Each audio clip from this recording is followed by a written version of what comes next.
Hey everyone, today is day 24 of my 30-day challenge vulnerability post in my evolving out loud journey.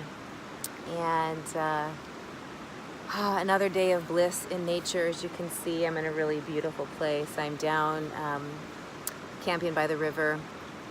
Hung out with my girlfriend today, and we went up to Mount Baker and we went hiking, and then decided to camp down by the riverbed because it's a glorious sunny day, and we're just gonna get some more vitamin N. And so today was a different kind of day because we had planned to leave earlier and I didn't sleep well. I chose to skip my morning meditation and wait and do it in the evening. Just schedule wise, needed to get moving and get going. And it's interesting, I had a very rough start to my day. I have discovered that I really love and have fallen in love with my morning meditations. So the things that I noticed by not meditating this morning are when I first woke up, my body was just like, okay, we know what to do. We go into meditation. And so it was really kind of hard getting up and getting moving and not meditating. And I noticed that as I started to interact with people, I really easily took on their energy. And I woke up in this really great mood, really excited for my day, have this awesome day planned, and I got a couple of messages, various different things, and instantly I just felt like crap. And I was like, what is wrong with me? This is really weird. I didn't have much time to check in, got to pack my bag, get ready for my camping trip, make sure I have all my gear. And as I'm driving and leaving the house, stop at the grocery, and as I'm interacting with the people in the grocery store, again, I'm just really picking up a lot of people's energy, and I find that it's affecting me. And it's just like this really, I just really observed like, wow, this is really different. This isn't normal for me. And so as I was driving, I found myself feeling really sad. I thought, wow, I woke up, I was in such a great mood. I'm trying to like check in with the feelings to be like, are these mine? Like, what's going on? Is there something I need to process? Like, what is it? And the more I sat with it, I realized that they weren't my feelings at all. It was all of the other people's feelings that I was filtering and processing and just taking on other people's energy. And so I know that, as an empath, that's something that I've done my whole life, and I wasn't aware of it. And I didn't realize how much meditation is like putting on my armor so that I don't feel other people's feelings, or I'm not affected by other people's negative energy. And so that's been like this awesome aha of like, oh, if you don't want to feel other people's stuff, make sure you meditate to connect with yourself so that you have that armor or that guard on. So that was a really great aha. The other thing that I noticed today that I wanted to share is, I'm in this new place with my body. I got injured April 8th. And since then, I have had to put down my club bells. I was just learning the steel mace, which fell in love with this amazing new tool. And I was so excited to work out with the mace. It's just like it was like this new love, this new passion that I found in playing with my club bells and my mace and my kettlebells. And I injured my arm. I'm not sure exactly what I did. I start physical therapy next week, but it felt like something tore right in where my shoulder tricep tendon. And I lost all the grip in my arm. I can't grip or hold on to anything. I can't hold on to the mace. I can't hold on to my club bells.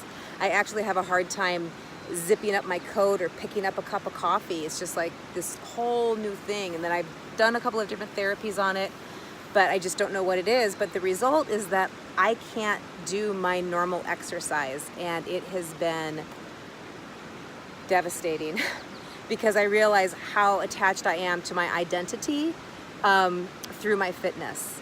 And so back to the expectations, I have an expectation that my body is going to perform a certain way, that my body is going to be able to do certain things. And so because of that, I haven't been able to do push-ups. I haven't been able to lock my arm out. I haven't been able to hold on and hang. I haven't been able to grip for dumbbells. I tried all these different types of exercises. Well, what can I still do that still get some exercise without using without using my one arm? I've done one arm burpees for a while. I've tried, just doing whatever I can. And today, I guess I've come to the place of finding this acceptance. In the last couple of days, as I've been hiking and doing more backpacking, I realized that's something I can do. I can backpack. I can throw on a backpack and I can hike and I can walk. And as long as I do my compensation exercises for my hip's not flaring up, that's something that I can do. So realizing that I need to find something that I can do and not focus so much on what I can't do. Just because I can't do the normal type of exercise that I always, have done, and the exercise that I love, doesn't mean that I can't do something. And so as I was hiking today, well, actually yesterday, and I was, it was about a 2,000 foot elevation gain, and it was hard. And I was like, oh my God, I cannot believe this is hard for me. Like, normally this is nothing, this is a breeze. I could like run up this, and I'm like huffing and puffing the whole way, and just trying really hard not to judge myself in it, to realize like, okay, this is just where I'm at. And I was surprised at how easy it came. My friend that I am hiking with today, she's suffering from a knee injury, and we both just kind of shared where we're at and how hard it is to be in a place when you have so much of your identity wrapped up in your physicality and your ability, your physical fitness, and what you're capable of doing. And now being in this place where both of us have been out for months, and just kind of comparing notes about how our bodies feel much softer and our bodies feel much weaker. And it's just like, I'm realizing that my body is totally shifting and changing, and I'm learning to just love it and accept it and be okay with it. And I found there's a correlation between meditation and exercise. And so it's like, I remember times when I was really super fit and really loving exercise, training for a certification or training for an event. And it's like you miss a day of exercise and your body's kind of like you have this like antsy energy in your body where your body's like, okay, I need to work out. And I realized that's what happened to me today in my meditation. So today I woke up and I didn't have time to do my morning meditation, and my body was just like, we need to meditate. And it was really interesting as I was able to like realize that correlation. And so when you stop exercising, you become weak and your body gets softer and things become harder, and you become more winded, you just feel less connected to your body. And when you stop meditating, I realize that I get harder, like my heart gets harder. I'm not nearly as soft and open and receptive, and I feel disconnected from my heart. And so it's this really beautiful correlation of how important both are. And so I'm really making a recommitment to my exercise routine and sort of getting off the pity pot of, well, I can't do the exercise that I love and the exercise that I normally do and the exercise that I'm really good at, but I can do something. And so I'm really going to focus on all the things that I can do.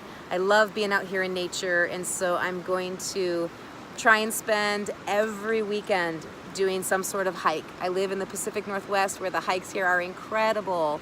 So no excuses. I'm gonna get back into getting my fitness back on so that I can hike and do the things that I can do and not think about the things that I can't do. And so until I get my grip back and I can pick up my club bells and my kettlebells and start playing with my steel mace, I'm gonna hike.